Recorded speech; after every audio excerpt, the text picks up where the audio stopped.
again, like I said, the only thing you really need here, and I'm going to show you why that is important, is your trade journal, your little notes that you kept, is going to tell you how many times do you win in your own strategies, right?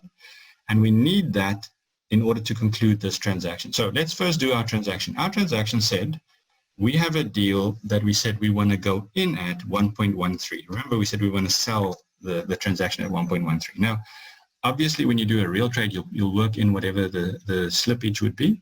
And slippage is, for example, if you have a stop loss, you might expect the stop not to be done at your level, but maybe 2 or 3 pips away. So you'll do that in that case. But for our example, I'm just going to use the numbers that we had on our screen. So I'm saying we're entering the trade at 113. And remember, we said we think it's going to go down to like 112.25.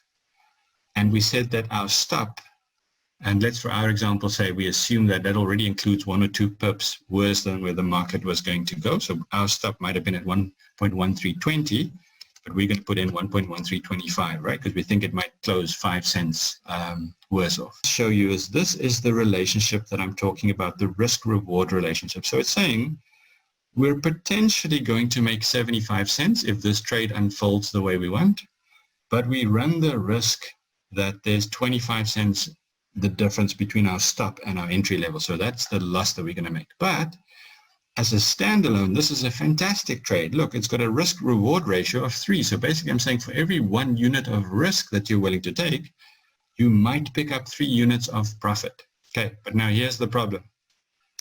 If you only won 25% of your trades, even with that massive benefit, you're not going to make money. Now, it's important at this point to remind you that trading does not happen in one direction. So what I'm saying is you never ever can just bank on outperforming the market. And the truth is you can't correctly pick the market, right?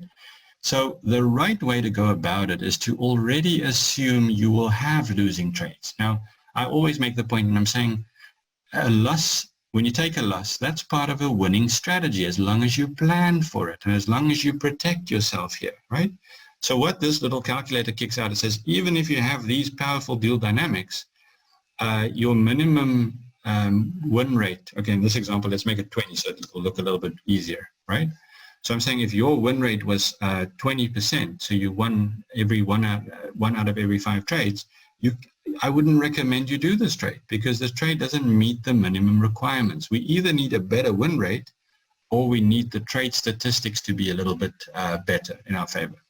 But now let's say you did keep a blotter and you saw, hey, I'm actually successful 40% of the time. Now you can see our trade will kick out and say, okay, yeah, you can proceed with this trade because it ticks both boxes. Because it says at 40%, we need a win rate of 1.5 only. Now, at this point, it should be a little bit fuzzy, right? You're probably not sure exactly what happened here. So let me go show you. When we do our planning, right, we're going to say, I know for a fact I'll have losing trades.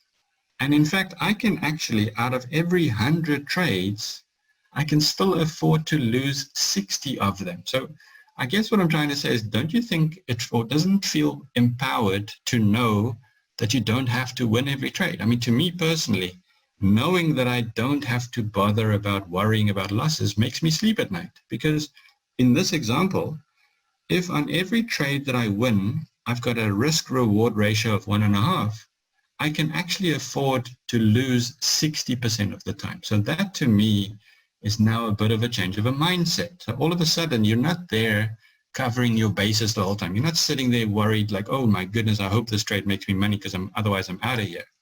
If you plan on losing trades, it's one of the trades of many. You might be putting on 1,000 trades. Now, what is one trade in 1,000 trades going to bother you then, right? So the premise I was showing you is why we need to look at both. Is you might have a win-loss ratio of 1.5, right? So I'm saying for every risk that I take, I get 1.5 return. So if I was to do 10 trades and I only lost, or rather I only won 4 out of the 10 trades. So that's my point. On your trade blotter, you say, oh, my trading average is 4 out of 10 trades. I make a profit. Look what happens at the end of 10 trades. Because you limit the losses that you make, right? Yes, you make a ton of losses. You make 6 losses. Who cares? Because at the end of 6 losses, as long as you make sure you maintain this ratio, can you see that after 10 trades, you're breaking even? So now all of a sudden the pressure is not on for you to make sure you win every trade. The pressure is don't risk more than a certain percentage because you know you're going to have losers.